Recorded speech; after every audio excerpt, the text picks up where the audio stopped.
ओम शांति। आज के 12 जुलाई 2025 আমরা শুনছি সাকার বাংলা মুরলী আজকের মহাবাক্য। এই মহাবাক্যে বাবা বলেছেন, মিষ্টি বাচ্চারা, তোমাদেরকে সত্যিকারের বৈষ্ণব হতে হবে। সত্যিকারের বৈষ্ণব খাদ্যাভ্যাসের সংযমের সাথে সাথে পবিত্র থাকে।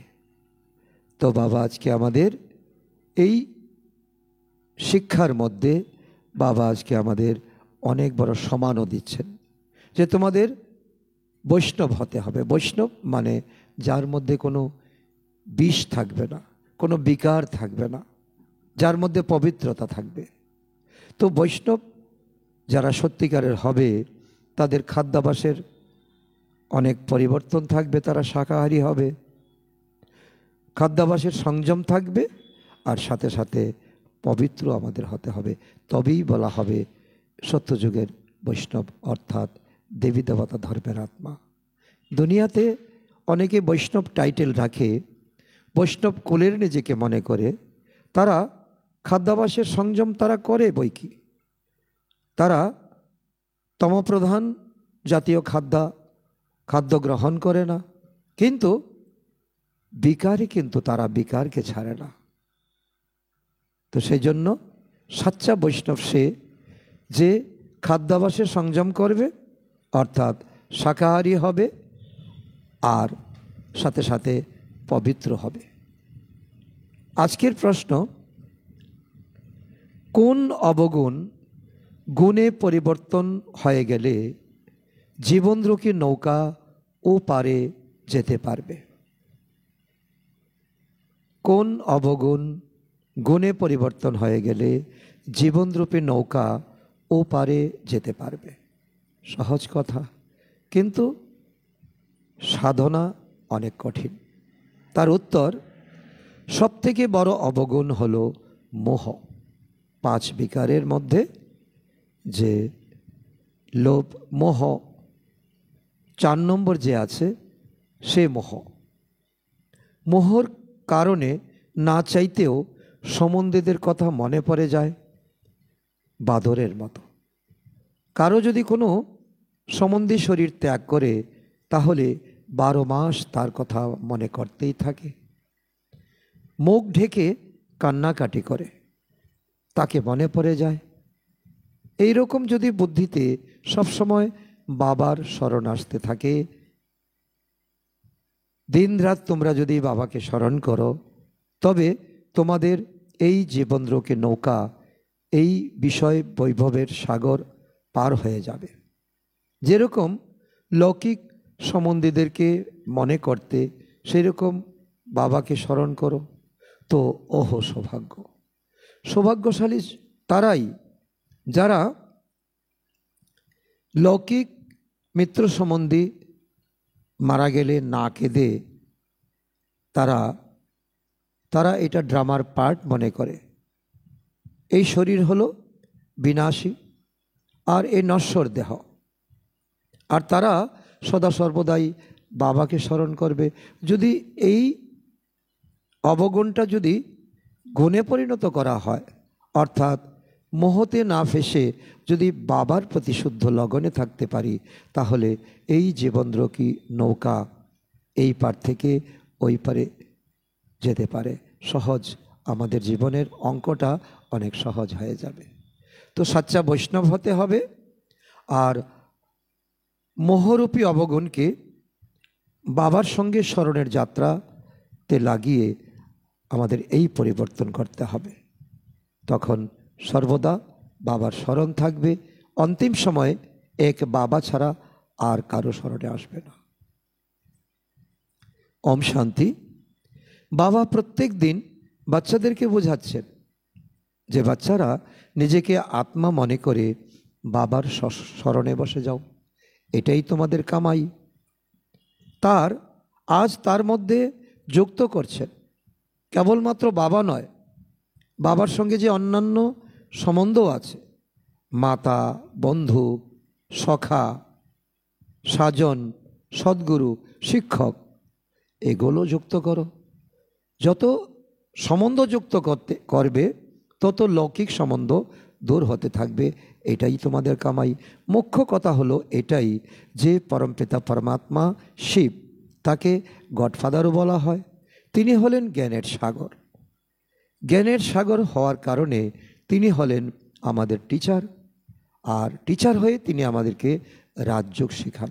সর্বশ্রেষ্ঠ যোগ, অষ্টাঙ্গ যোগের সর্বশ্রেষ্ঠ যোগ হলো রাজযোগ শিক্ষা।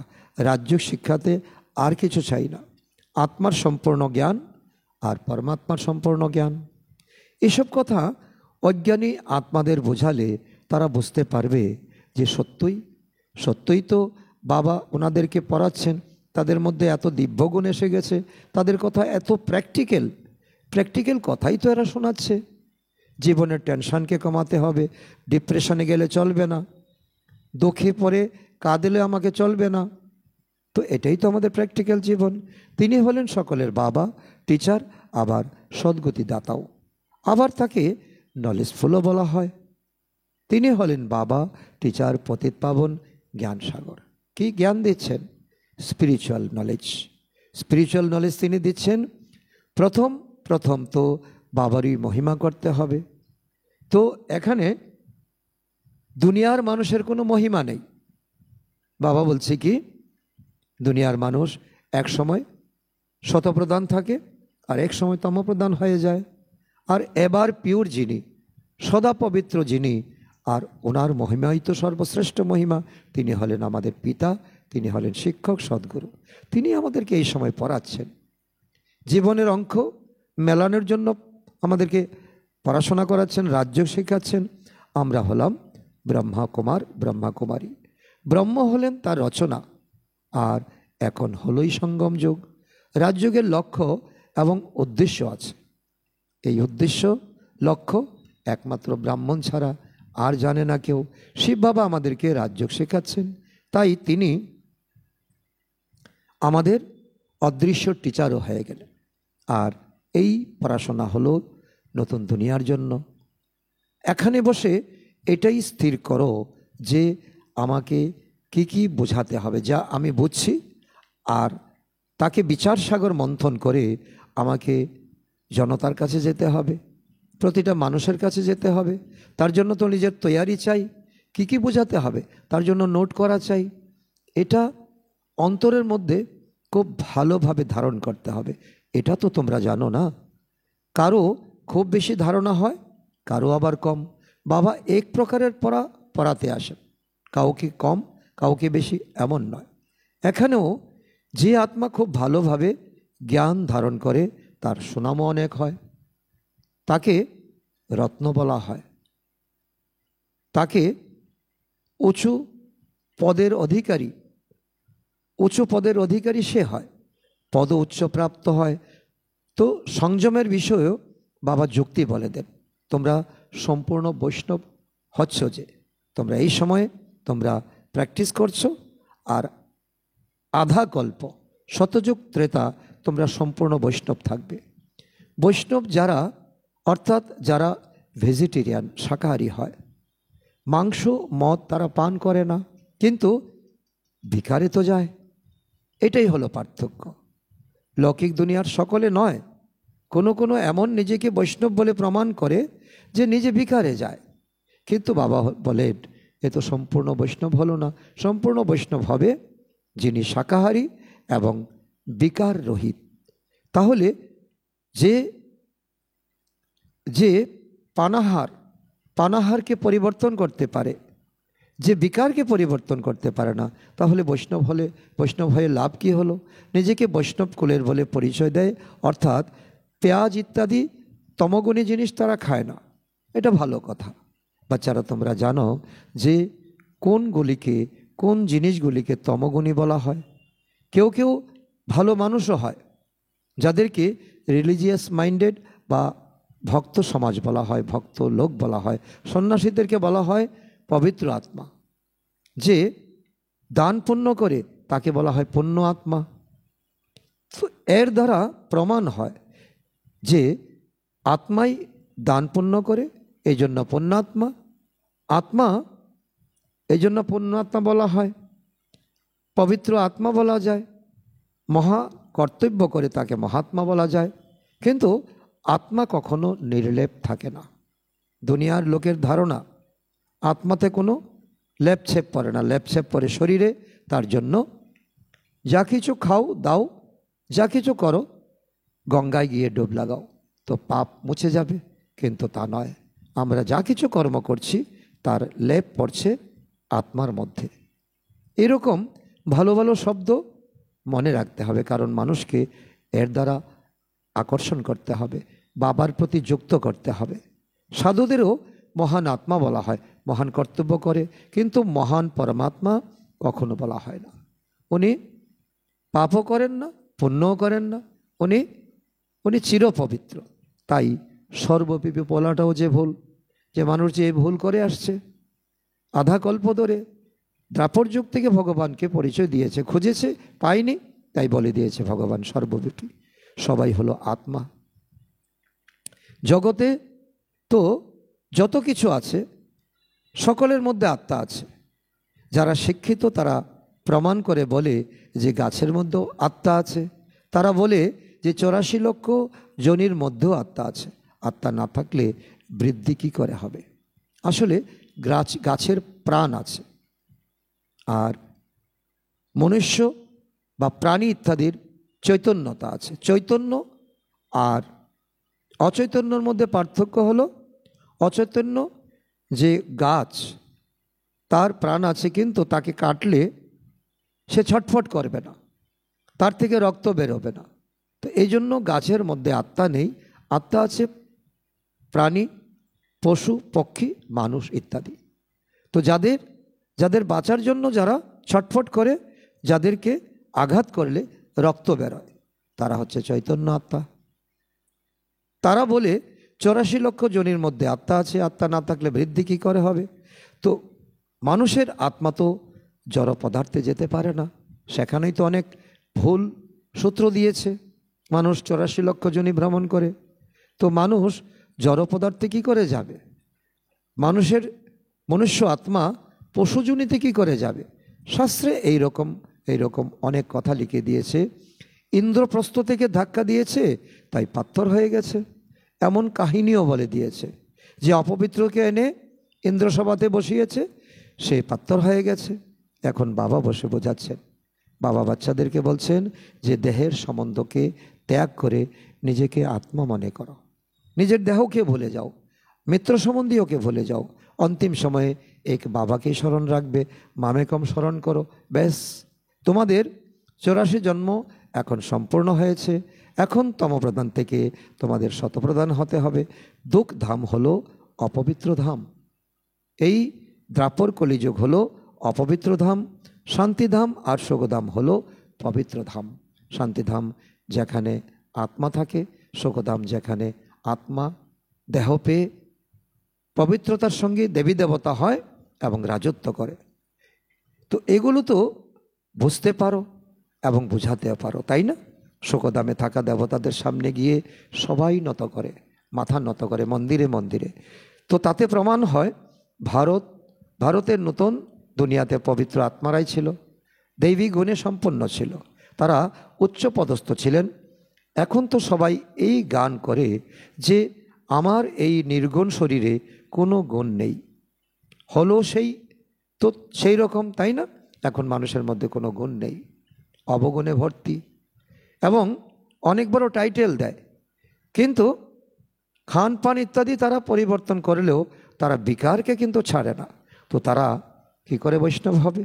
কোনো গুণ নেই। মানুষের মধ্যে মোহ অনেক বেড়ে গেছে, বাদরের মতো মোহ। যে বাদরের বাচ্চা মারা গেলে বাদর তাকে বকে করে,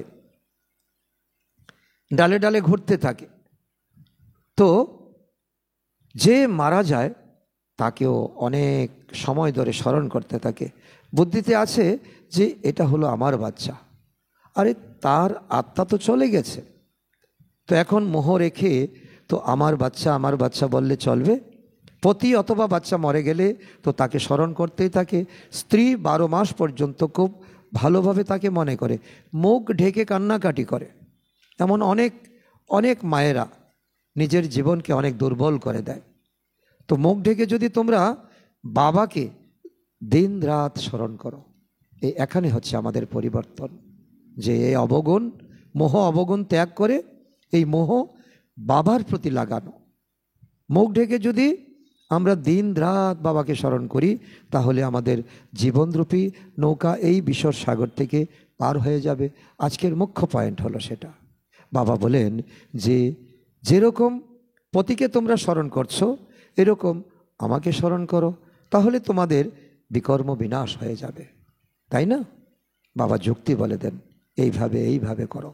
তোমার লৌকিক পতিকে স্মরণ করো, তার জন্য এই রান্না করো, তার পছন্দের জিনিস তৈরি করো, তো ওই পতির সম্পর্ক আমার সঙ্গে লাগাও, আমিও তো তোমার পতিরও পতি, পরম পতি।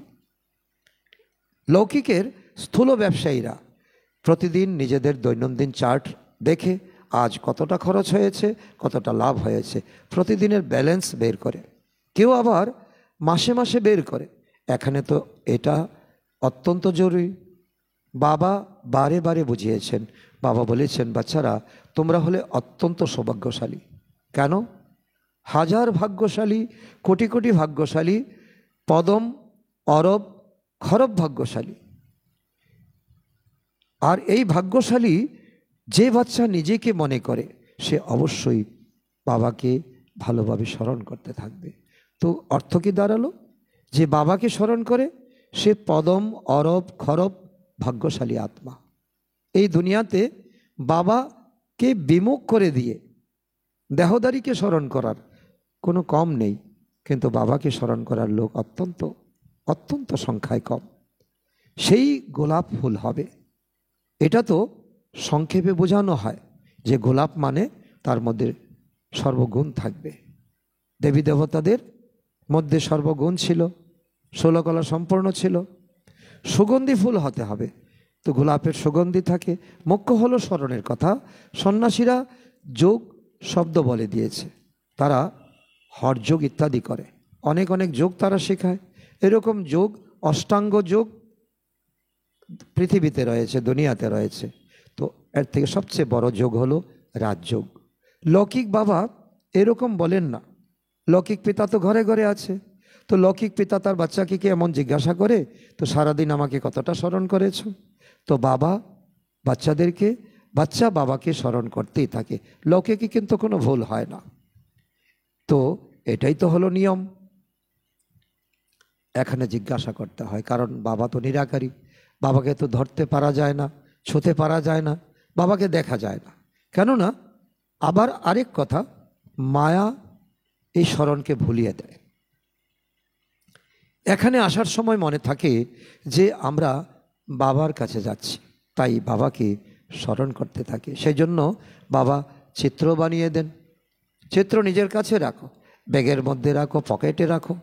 তো কাউকে বোঝানোর সময় প্রথমে সর্বদা বাবার মহিমা দিয়ে শুরু করো, কারণ এই দুনিয়ার যত মহিমা তুমি করবে, বিষয় বস্তু ব্যক্তি যা কিছু, সকল কিছু বিনাশী। একমাত্র বাবা অবিনাশী, আত্মা অবিনাশী, ড্রামা অবিনাশী। তাহলে এটাই তো আমাদের চিরসম্পদ, তাই না? ইনি হলেন আমাদের বাবা। এমনিতে তো সকলের বাবা, সকলের বাবা। যারা জেনেছে তারা মানে, যারা জানে না তাদেরকে আমাদের বোঝাতে হবে। সকলের সদ্গতিদাতা, জ্ঞানের সাগর, নলেজফুল বাবা আমাদেরকে সৃষ্টিচক্রের আদি মধ্যের অন্তের জ্ঞান প্রদান করেন, যার দ্বারা আমরা ত্রিকালদর্শী হয়ে যাই। তিনও কালকে আমরা দর্শন করতে পারি, আদি মধ্য অন্ত। আর সেই হিসাবে বর্তমানে সঙ্গম যুগে আমরা এমন কর্ম করব যে আমাদের আদিও ভালো হবে, মধ্যও ভালো হবে, অন্ত ভালো হবে। এই সৃষ্টিতে কোনো মানুষই ত্রিকালদর্শী হতে পারে না। বাবা বলছেন এই লক্ষ্মীনারায়ণও ত্রিকালদর্শী নন। ওনারা যদি ত্রিকালদর্শী হন, তাহলে তারা ত্রিকালদর্শী হয়ে কি করবেন? তোমরাই এখন হচ্ছ ব্রাহ্মণরা, আর অন্যদেরকে বানাচ্ছ ত্রিকালদর্শী। এই লক্ষ্মীনারায়ণের মধ্যে যদি এই ত্রিকালদর্শীপন থাকতো, জ্ঞান থাকতো, তাহলে তাদের রাজত্ব পরম্পরা ক্রমানুসারে চলে আসতো। তো মাঝে তো বিনাশ হয়ে যায়, দেবগুণ চলে যায়, দেবত্ব চলে যায়। তো এই জন্য পরম্পরা চলতে পারে না। দৈবী গুণ, দেবত্ব আধাকল্প, শতযুগ ত্রেতা, দ্রাপর যুগে অভিশাপ চলে আসে, রাবণ অ্যাটাক করে বসে। তাই বাচ্চাদেরকে এই পড়াকে খুব ভালোভাবে তো ভালো রীতিতে মনন চিন্তন করতে হবে। তোমাদের উচ্চ থেকে উচ্চ এই জ্ঞান এই সঙ্গম যুগে প্রাপ্ত হয়। তোমরা স্মরণ করো না, দেহভান এসে যাও। যেটা তোমাদের প্রয়োজন সেটা না করে তোমরা দেহভানে এসে যাও। তাই মায়া তোমাদের থাপ্পড় মেরে দেয়, কোপকাত করে দেয়। ষোলকলা সম্পন্ন হলে তবেই বিনাশের জন্য প্রস্তুতি শুরু হবে। তারা বিনাশের জন্য, আর তোমরা অবিনাশী পদ প্রাপ্ত করার জন্য তৈরি হচ্ছ। কৌরব ও পাণ্ডবের মধ্যে যুদ্ধ হয়নি, শাস্ত্রে দেখিয়েছে মাঠে যুদ্ধ হয়। আর এখন বাবা বলছে কৌরব আর যাদবের মধ্যে যুদ্ধ হয়। আর পাণ্ডব তো তোমরা এখন অহিংসক হচ্ছ, ডবল অহিংসক, জ্ঞান অর্জন করছো। তোমরা এখন দিব্যগুণ ধারণ করছো। ড্রামা অনুসারে পাকিস্তানও তো আলাদা হয়ে গেল। সেটাও শুরু হয়েছিল যখন তোমাদের জন্ম হয়েছিল। কারণ তো এই যজ্ঞ শুরু হওয়ার তো কিছুদিনের পরেই 1937 সনে এই যজ্ঞ শুরু হয়েছে, 47 সনে দেশ ভাগ হয়ে গেছে। এখন বাবা এসেছেন, সব কিছু প্র্যাকটিক্যাল হবে, তাই না? এখানের জন্যই বলা হয়েছে যে রক্তের নদী প্রবাহিত হবে, তবেই পুনরায় শতযুগে সমৃদ্ধির অর্থাৎ ঘিয়ের নদী প্রবাহিত হবে। ঘিয়ের নদী এমন নয়, আসলে সেখানে সুখ সমৃদ্ধি থাকবে। এখন দেখো তো লড়াই করতেই থাকছে, অমুক শহর দাও, অমুক শহর দাও, না হলে লড়াই করব, বোম মেরে দেব। এখান দিয়ে পাস করো না, এটা আমার জায়গা, আমার আকাশপথ অতিক্রম করবে না, পারমিশন নিতে হবে, ট্যাক্স দিতে হবে, এটা হলো আমাদের রাস্তা। তো এখন তারা কি করবে? স্টিমার কিভাবে যাবে? পুনরায় তারা বৈঠক বসে আলোচনা করে, অন্যদের থেকে পরামর্শ গ্রহণ করে। আলোচনার সূত্র যেটাই আসুক না কেন, তারা নিজেদের মধ্যে লড়াই করেই শেষ হয়ে যাবে। ভগবান উবাচ। যতই শান্তির মিটিং হোক না কেন, জাতিপুঞ্জ যতই পরামর্শ দেখ না কেন, তো তারা লড়াই করেই তারা মরে যাবে, শেষ হয়ে যাবে। তো এখানে ভারতে তো গৃহযুদ্ধ শুরু হয়ে যাবে, সেটাও ড্রামাতে পূর্ব নির্ধারিত রয়েছে। এখন বাবা বলছেন কি করতে হবে? মিষ্টি বাচ্চারা, জ্ঞানকে ধারণ করো। এই জ্ঞান তোমার ঢাল এবং তরোয়াল তোমাকে রক্ষা করবে। এখান থেকে বাইরে গেলে অর্থাৎ ঘরে যাওয়ার সময় আবার যেন ভুলে যেও না যে জ্ঞানকে তুমি গার্ড বেঁধে নিয়ে যাও। তো পরদিন সকাল পর্যন্ত এই জ্ঞানকে তুমি ধরে রাখো। আর মধুবনে গেলে এখানে তোমরা আসো তো উপার্জন করার জন্য। ছোট ছোট বাচ্চাদেরকে কেন নিয়ে আসো? তাই তোমাদেরকে বন্ধনে থাকতে হয়। যেন বাবা বলছেন ছোট বাচ্চা মধুবনে নিয়ে যাওয়া শ্রীমত নয়, কারণ তাদের জন্য বন্ধন থাকবে, তারা কান্নাকাটি করবে, তারা দুষ্টুমি করবে। এখানে তো জ্ঞান সাগরের উপকণ্ঠে এসেছ, অনেক খরচা করে এসেছ, যত বেশি উপার্জন করবে ততই ভালো হয়।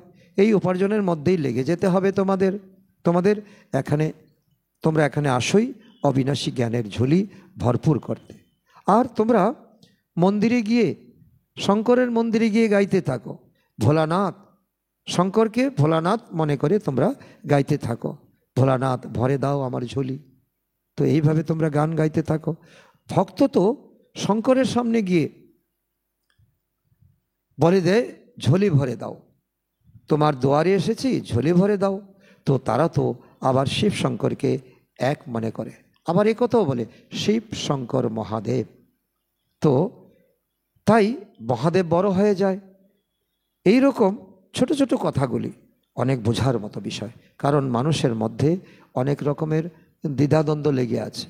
কারণ শাস্ত্রে যা শুনেছে আর গুরু যা শুনিয়েছে, শাস্ত্রে যা পড়েছে সেটাই গাঁট বেঁধে রেখেছে। তো এখানে ছোট ছোট ভুলগুলো এই জ্ঞানের আধারে তো এখানে দূর করতে হবে, তবেই তো বাবার এই শুদ্ধ জ্ঞান তার ভিতরে তার বুদ্ধিতে বসবে। বাচ্চারা তোমাদের বোঝানো হয়েছে, এখন তোমরা হলে ব্রাহ্মণের কর্তব্য হলো জ্ঞান প্রদান করা। এখন জ্ঞান প্রাপ্ত হচ্ছে, জ্ঞান তোমাদের প্রদান করতে হবে, যজ্ঞকে রক্ষা করতে হবে। এই ঈশ্বরীয় পড়াশোনার দ্বারাই মানুষের মধ্যে পরিবর্তন আসবে। ধন দৌলত দিয়ে নয়, মানুষের চাহিদা কখনো শেষ হবে না। এই জ্ঞানই মোহ থেকে মানুষ রক্ষা পাবে, জ্ঞানের দ্বারাই লোভ থেকে রক্ষা পাবে, কাম ক্রোধ থেকে রক্ষা পাবে, অহংকার থেকে রক্ষা পাবে, চাল চলনও ভালো হয়ে যাবে। এখন তোমরা পড়াশোনা করছো, যে আত্মা সব থেকে বেশি পড়াশোনা করে আর অন্যদেরও পড়ায়, তাদের আচার আচরণও খুব সুন্দর হয়। তার জন্য বলা হয় আমাদের ধর্ম ছিল আদি সনাতন। সনাতন মানে যাদের আচার আচরণ খুব ভালো হয়। তোমরা এই কথাও বলো যে সব থেকে সুন্দর হলো মাম্মা বাবার আচরণ। তার জন্য ইনি ব্রহ্মা হয়ে গেলেন আমাদের বড় মাম্মা, আর মাম্মা তো ছোট মাম্মা। আর বড় মাম্মার মধ্যে বাবা প্রবেশ করেন, বাচ্চাদের রচনা করা হয়। আমরা মুখবংশাবলী ব্রাহ্মণ, মাতা পিতা এখানে বাপ দাদা কম্বাইন্ড। এসব হলো গুপ্ত কথা। এই রহস্য যদি ভক্তরা বুঝে তো তাদের সময় লাগবে, কিন্তু গ্যারান্টি তাদের জ্ঞান পেয়ে ভক্তি তাদের বৈরাগ্য হবে। যেরকম তোমরা এখানে পড়াশোনা করছো, সেরকম মাম্মাও বাবাও এখন পড়ছেন। তাকে দত্তক নেওয়া হয়েছে। জ্ঞানের ধারণামূর্তি হওয়ার জন্য ড্রামা অনুসারে মাম্মাকে সরস্বতী বলা হয়, নাম দেওয়া হয়েছে। ব্রহ্মপুত্র হলো সবথেকে বড় নদী, মেলাও বড় হয়। সাগর আর ব্রহ্মপুত্রের বড় মিলন, বড় মেলা। ইনি হলেন বড় নদী ব্রহ্মা বাবা, আর ইনি হলেন তোমাদের মা। দুই সম্পর্ক। তোমাদের মিষ্টি মিষ্টি বাচ্চাদের কত উঁচুতে বাবা নিয়ে যান, কত উঁচু সম্পর্কে সম্পর্কিত করেন। স্বয়ং ভগবান তোমার পিতা। তোমার এখানে অন্য খেয়াল কেন আসবে? ব্রহ্মা তোমার পিতা, ব্রহ্মা তোমার মা। বাচ্চারা, বাবা শুধু তোমাদেরকে দেখতে থাকেন, তাকে তো আর অন্য কাউকে স্মরণ করতে হয় না। ওনার অর্থাৎ তো ব্রহ্মার আত্মাকেও বাবাকে স্মরণ করতে হয়। ব্রহ্মা বাবা পড়াশোনা করছেন, যদিও ব্রহ্মার শরীরে শিব বাবা এসেছেন, ব্রহ্মা বাবাও স্মরণ করছেন, যোগ করছেন পিতা পরমাত্মাকে। বাবা বলছেন আমরা দুজনে বাপ দাদা, তোমরা বাচ্চাদেরকে দেখছি। বাবা দুজন ডবল ইঞ্জিন আমাদেরকে দেখছেন।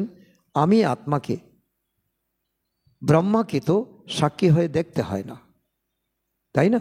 কিন্তু বাবার সঙ্গে আমি এইভাবেই দেখি, কারণ যেহেতু কম্বাইন্ড।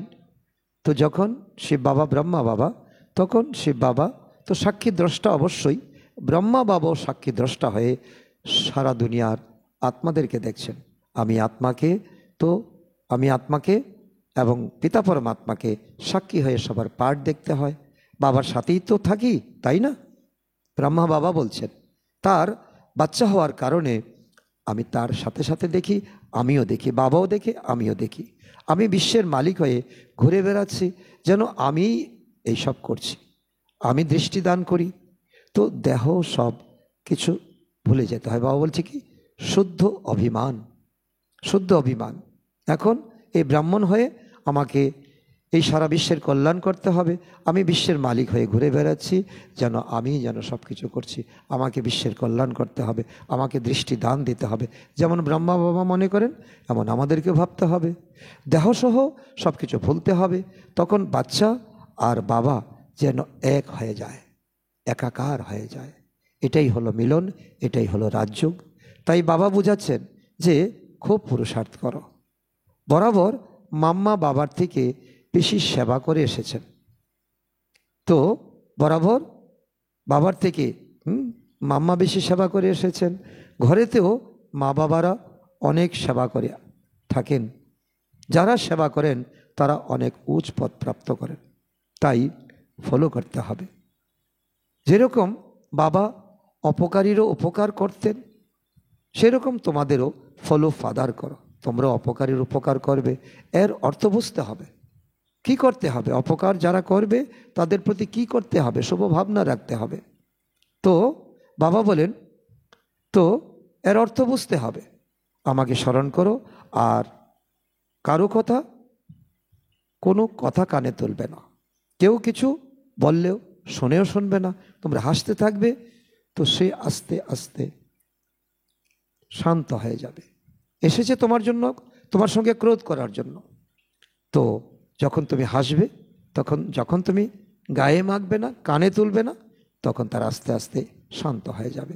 বাবা বলেছেন যদি কেউ ক্রোধ করে তাহলে তোমরা তার উপর ফুল বর্ষণ করো, বলো তোমরা অপকার করছো আর আমরা উপকার করছি। বাবা নিজে বলছেন যে সমগ্র দুনিয়ার মানুষ আমার অপকারী, আমাকে সর্বব্যাপী বলে কত গালি দেয়, তবুও আমি তো সকলের উপকারী, আমি যে পিতা।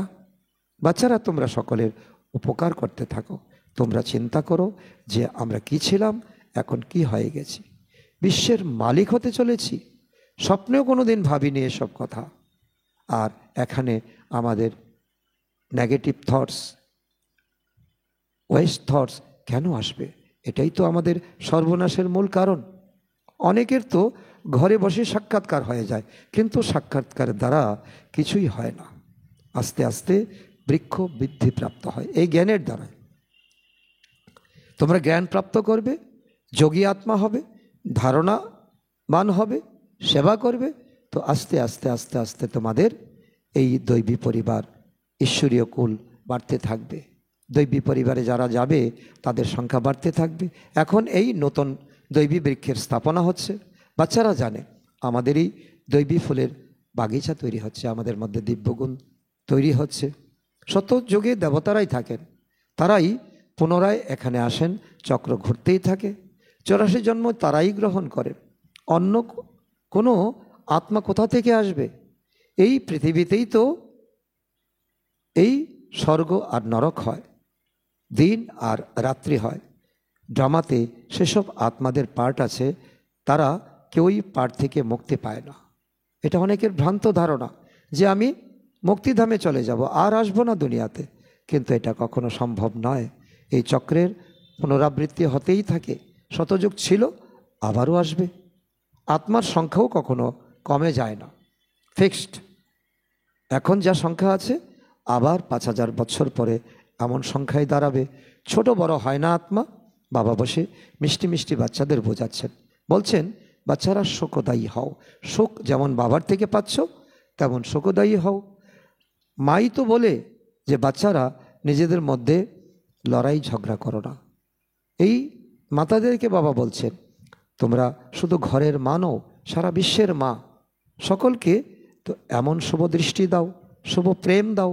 অসীম জগতের বাবাও বাচ্চাদেরকে বলছেন স্মরণের যাত্রা খুব সহজ, আমাকে স্মরণ করা কোনো কঠিন নয়। লৌকিক যাত্রা তো জন্ম জন্মান্তর ধরে অনেক করে এসেছো, তবু তো সিঁড়ি দিয়ে নিচেই নেমে এসেছো। নতুবা তো দাপরের পরে কলিযুগ আসতো না। আর পাপাত্মা হয়ে গেছো তোমরা। কোথায় ছিলে ধর্মাত্মা, মহান আত্মা? তো এখন পাপাত্মা হয়ে গেছো। বাবা বলছেন এটা হলো আধ্যাত্মিক যাত্রা, আত্মিক যাত্রা। তোমাদের পুনরায় এই মৃত্যুলোকে আর জন্মগ্রহণ করতে হবে না। তোমাদের আত্মা চলে যাবে, দেহ মিটে যাবে, তোমরা চলে যাবে 111-এ, অর্থাৎ সত্যযুগের প্রথম দিনে। তো দুনিয়া তো একটাই। এছাড়া নক্ষত্র আদিতে কোনো কিছু নেই। বিজ্ঞানীরা উপরে গিয়ে দেখার জন্য কত মাথার উপর চাপ নেয়, কত টেনশন, রাতের পর রাত না ঘুমিয়ে কাটায়। তো মাথায় চাপ নিতে নিতে মৃত্যু সামনে এসে যায়, চেহারাতে ছাপ পড়ে যায়, বার্ধক্য এসে যায়। তো এসব হলো বিজ্ঞান। তারা প্রকৃতিকে অমান্য করে, তার উপর চাপ দিয়ে তারা অনেক কিছু ডিসকভার করতে চায়। আমার নাম হবে, সুনাম হবে। তো উপরে যাবে, তারপর কি হবে? মৃত্যু তো সামনেই দাঁড়িয়ে আছে। একদিকে উপরে গিয়ে খোঁজ করছে, অন্যদিকে মৃত্যুর জন্য বম্ব ইত্যাদি বানাচ্ছে। কারা? যাদবরা। বাবা বলছে কৌরব আর যাদবের মধ্যে লড়াই হবে বিদেশে। মানুষের বৃদ্ধি দেখো কীরকম হয়ে গেছে। এখন 8.2 বিলিয়ন জনসংখ্যা হয়ে গেছে। তারা মনে করে এসবের পেছনে নিশ্চয়ই কেউ প্রেরণা দিচ্ছে। তারা নিজেরাই বলে যে বিশ্বযুদ্ধ অবশ্যই হবে, আর ভয়ানক বিশ্বযুদ্ধ হবে। প্রথম বিশ্বযুদ্ধ দ্বিতীয় বিশ্বযুদ্ধের মতো নয়, এর থেকে অনেক অনেক সহস্র গুণ বেশি মারাত্মক বিশ্বযুদ্ধ। এটাই হলো সেই মহাভারতের লড়াই। এখন বাচ্চারা, তোমরা যত যত পুরুষার্থ করবে ততই তোমাদের কল্যাণ হতে থাকবে। ভগবানের সন্তান তো আছোই, ভগবান তোমাদের নিজের বাচ্চা বানিয়েছেন, তাই তোমরা ভগবান ভগবতী হয়ে যাও। লক্ষ্মী নারায়ণকে গড গডেস বলা হয়, তাই না? কৃষ্ণকে ভগবান রূপে মান্য করে, কিন্তু রাধাকে ততটা মানা হয় না। সরস্বতীর নাম আছে, রাধার নাম নেই। জ্ঞানামৃতের কলস পুনরায় লক্ষ্মীকে দেওয়া হয়েছে, তো এটাও ভুল করে দিয়েছে। সরস্বতীরও অনেক নাম রেখে দিয়েছে। সেসব তো হলো তোমাদেরই রূপ। সেই দুর্গা, যেই দুর্গা সেই কালী, সেই জগদম্বা, সেই রাধা, সেই লক্ষ্মী। তো দেবীদেরও পূজা হয়, দেবতাদেরও পূজা হয়, তো আত্মাদেরও পূজা হয়, শিবলিঙ্গেরও পূজা হয়। তো বাবা বাচ্চাদেরকে প্রতিটি কথা তো ডিটেইলভাবে বোঝাতে থাকেন। আর এই জ্ঞান পেয়ে তোমরা মুষ্টিমেয় কিছু কথা, চিত্র ইত্যাদি নিয়ে সকলের দরজায় দরজায় যাও আর সকলকে জ্ঞানবান করে তোলো। মোহভাব থেকে তাদেরকে কাটিয়ে তোলো। আচ্ছা, মিষ্টি মিষ্টি হারানিধি বাচ্চাদের প্রতি মাতা পিতা বাপদাদার স্মরণের স্নেহ সমন আর সুপ্রভাত। আত্মাদের পিতা তার আত্মারূপী বাচ্চাদেরকে জানাচ্ছেন নমস্কার। আমরা আত্মারূপী সন্তানরা আমাদের মাতা পিতা বাপদাদাকে জানাই স্মরণের স্নেহ সুমন এবং সুপ্রভাত। ধারণার জন্য মুখ্য সার: 1 নম্বর, যেরকম বাবা অপকারীদেরও উপকার করেন, এইরকম ফলো ফাদার করতে হবে। কেউ কিছু বললে তা শুনেও না শুনে হাসতে থাকবে। 1, বাবার থেকে শুনতে হবে। নাম্বার 2, সুখদায়ী হয়ে সবাইকে সুখ প্রদান করতে হবে, নিজেদের মধ্যে লড়াই ঝগড়া করো না। সুবুদ্ধি সম্পন্ন হয়ে নিজের বুদ্ধিরূপী ঝুলি অবিনাশী জ্ঞান রত্ন দিয়ে ভরপুর করতে হবে। আজকের বরদান: সাগরের তলদেশে গিয়ে অনুভবরূপী রত্ন প্রাপ্তকারী সদা সমর্থ আত্মা ভব। সাগরের তলদেশে গিয়ে অনুভবরূপী রত্ন প্রাপ্তকারী সদা সমর্থ আত্মা ভব। সমর্থ আত্মা তবেই হতে পারবো যখন উপর উপর নয়। বাবার জ্ঞান তো যদি কেউ উপর উপর ভাবে, আর তার প্রাপ্তি একটা, যে নাকি গভীরে যাবে, তার প্রাপ্তি আরেকটা। সমর্থ আত্মা হওয়ার জন্য যোগের প্রত্যেক বিশেষত্বের, প্রত্যেক শক্তির আর প্রত্যেক জ্ঞানের মুখ্য পয়েন্ট অভ্যাস করো। যোগ অভ্যাস করো, বাবার গুণ অভ্যাস করো, শক্তির অভ্যাস করো।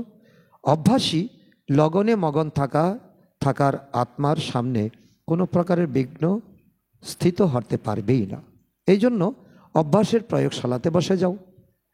এখনো পর্যন্ত জ্ঞানের সাগর, গুণের সাগর, শক্তির সাগরের উপরের দিকের ঢেউয়ের আনন্দ নিচ্ছ উপর উপর দিয়ে। এখন সাগরের তলদেশে যাও, তাহলে অনেক প্রকারের বিচিত্র অনুভবের রত্ন প্রাপ্ত করে সমর্থ আত্মা হয়ে যাবে। তো রত্ন আছে সাগরের নিচে, উপরে নয়। স্লোগান: অশুদ্ধি বিকাররূপী ভূতগুলো আহ্বান করে, এই জন্য সংকল্পের থেকেও শুদ্ধ হও। আজকের অব্যক্ত ইশারা: সংকল্পের শক্তি জমা করে শ্রেষ্ঠ সেবার নিমিত্ত হও। যেরকম ব্রহ্মা বাবার বিশেষ শ্রেষ্ঠ সংকল্পের দ্বারা বাচ্চাদেরকে আহ্বান করেছেন, অর্থাৎ রচিত করেছেন, এই সংকল্পের রচনাও কম নয়। তোমাদের সংকল্প শক্তি শ্রেষ্ঠ শক্তিশালী সংকল্পগুলি অনুপ্রাণিত করে ভিন্ন ভিন্ন ধর্মের পর্দাগুলি থেকে বের করে নিকটে নিয়ে এসেছেন। অনেক ধর্মে তোমরা ফেসে গেছিলে, দেহ ধর্ম, দেহের দুনিয়া ধর্ম, বিষয় বৈভবের ধর্ম। এখন আত্মার ধর্মে তোমরা এখন গভীরভাবে লেগে আছো। এরকম তোমরা বাচ্চারাও শক্তিশালী শ্রেষ্ঠ সংকল্পদারী হও। নিজের সংকল্পের শক্তিকে বেশি ব্যয় করো না, ব্যর্থ নষ্ট করো না, তাহলে শ্রেষ্ঠ সংকল্পের থেকে প্রাপ্তিও শ্রেষ্ঠ হবে। আজকের সমান আমি সমর্থ আত্মা। সমর্থ আত্মা তখনই হব যখন আমি সাগরের তলদেশে গিয়ে রত্নকে ধারণ করব। আচ্ছা, ওম শান্তি।